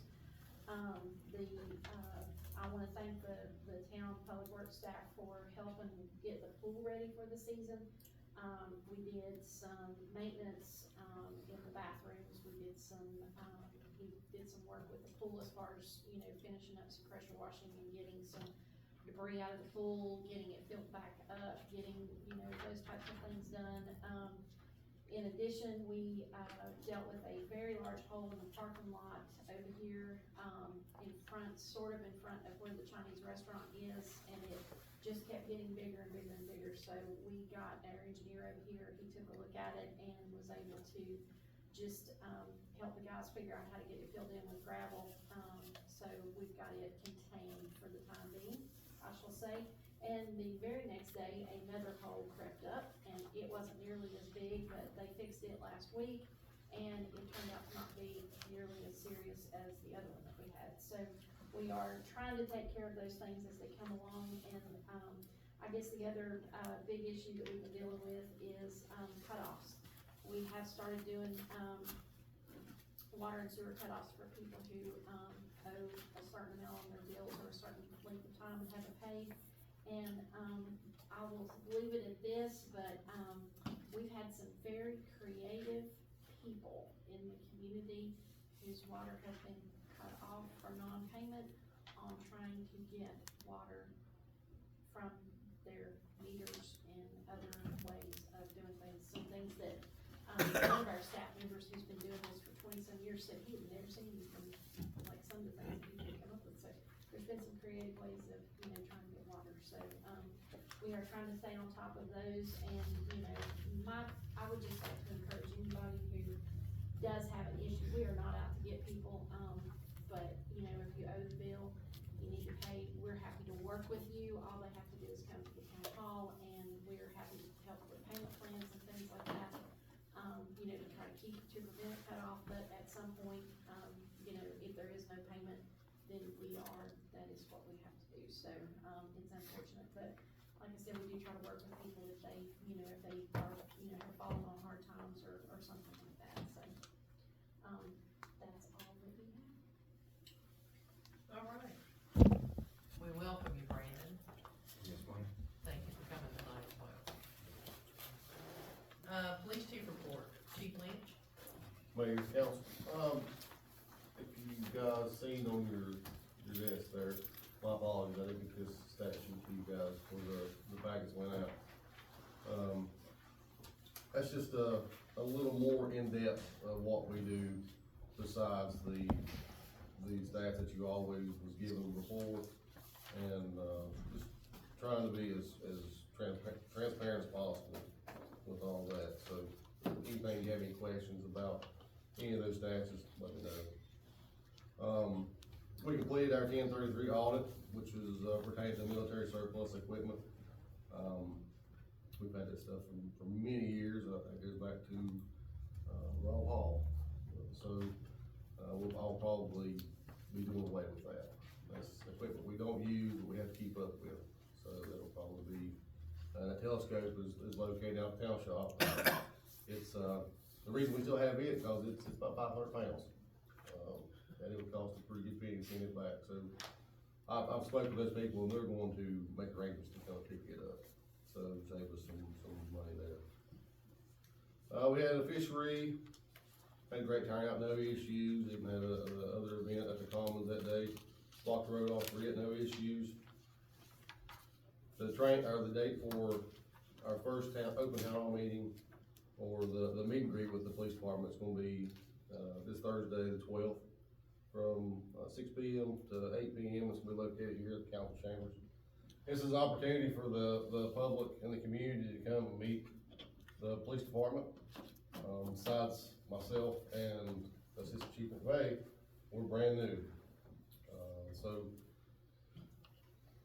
March 27th of this year, we went to 2 people on patrol and 1 in the academy, to May 27th, 4 people on patrol and 1 in the academy. So it was a hard trip for a couple months, but we are back up to par. And I'm thankful for all the support and all the help because we really needed it. Just saying that Officer Dean had completed the academy and he has just finished his 100 hours of field training. So he is on his own. And that kind of takes care of the interview process too. We're looking at one more person to offer a job to. And if that person accepts, then we'll move forward. So, a 1.5 to 2 year process. If everything goes the way I'm hoping it does, it'll be cut down 10 months. So, with the officers that we hired Timothy Gross Jr. He's the one that comes from the Job Corps, security there. He is in the academy. He will graduate October 17th. Matthew Perry is the other officer. He's certified with 3 years experience and he's hit the ground running. So, we had the event, the Salt Fest event, we walked the road, no issues there. This is some stuff that's not on your guys' attitude. Assistant Chief McVeigh assisted the Smith County Sheriff's Office with the shooting that occurred on Dry Cove Lane. Officer Perry and myself, we participated in the Kids Fire Camp today. We demonstrated equipment and fingerprinted the children for the emergency contact information cards. And I'll go into a little more of that in my next fire report. So that's all I have on the police side. If you guys have any questions. Congratulations on all the officers. Thank you. That's all we did a second ago. You and your dad will be able to sleep finally. Yes, yes. Hey, we're going back to regular schedule starting tomorrow. So.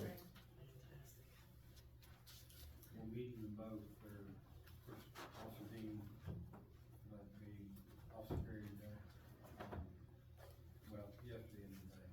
been working with him a little bit today when he had to come up with this thing. I think he got a good one there. Oh. Fire chief report, Chief Lynch. Okay, so for the calls, Chief, if you would, just give me that date and we'll take care of your campers. yes, sir. Yes, sir. Thank you very much on that. All right, treasurer's report, Tammy Woodward, deputy clerk treasurer, and Cecile Rosenbaum, town manager, approval of accounts payable routine. I included that in your packet with the amount of checks that I wrote for the month, and I'd just like your approval for that. Do I have a motion? I'll make a motion. Second. I'll second. Any questions or discussion for Tammy? Roll call vote. Ms. Anderson? Mr. Henderson? Aye. Mr. Comer? Aye. Mr. Call? Mr. Sauls? Aye. Mr. Buchanan? Uh, Okay. Town manager report, Cecile Rosenbaum. If we can back up for just a second, I wanted to Sorry. give Tammy, a chance to do a little bit of. 10 minutes for one through here. Everybody was.